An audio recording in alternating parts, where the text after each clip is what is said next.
This is my 2007 Jeep Wrangler Sahara 3.8 V6. I bought it with 100,000 kilometers on the clock and paid 150,000 Rand. I've owned it for the last few months and can give some feedback on my likes and dislikes. Let's start with everyday practicality, and this is a problem. It looks big, but it's actually very small inside.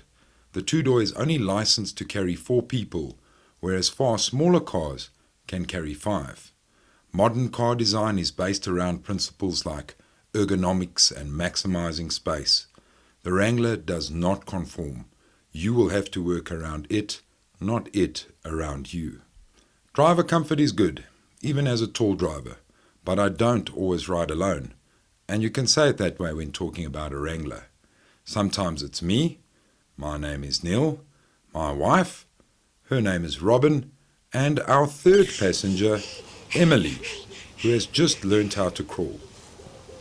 I'm sure at this point you're thinking, I should have gone with the 4-door, but I like the 2-door. It is a bit tight and awkward in the back, but we do fit. More of a challenge is the boot space, which can best be described as a large cubbyhole. I've undoubtedly bought an icon. The direct descendant of the Willis military Jeep, it's got a strong bloodline and true 4x4 heritage. The retro styling with hard and soft top puts you in a motoring category you want to experience. Super cool. Literally and figuratively, you feel on top of the world driving this car.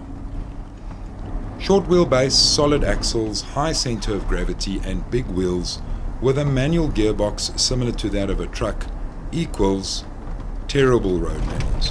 You bounce around and sway from side to side. It's okay on the open road, but at 120 kilometers per hour, you're fighting the wind. It's a rough ride. I like it, but it's not for everyone.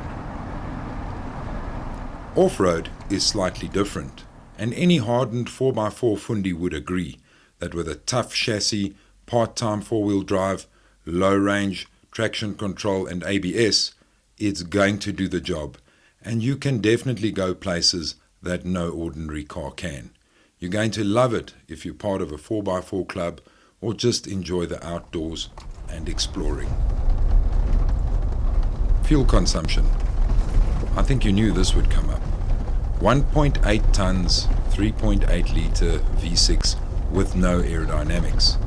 The best I've got is 11 litres to the 100 kilometers and the worst 15. For normal mixed suburban type driving, I average out at between 13 and 14 litres to the 100 kilometers. That's about 7.2 kilometers to the litre. Ironically, that's not so bad if you consider the size of the motor and vehicle. Unfortunately, in the bigger picture, it's seriously bad, using up to twice as much fuel as a regular car. But maybe you don't want a regular car. But I'm also sure you don't want to throw all your money away on fuel. And so the confusion begins.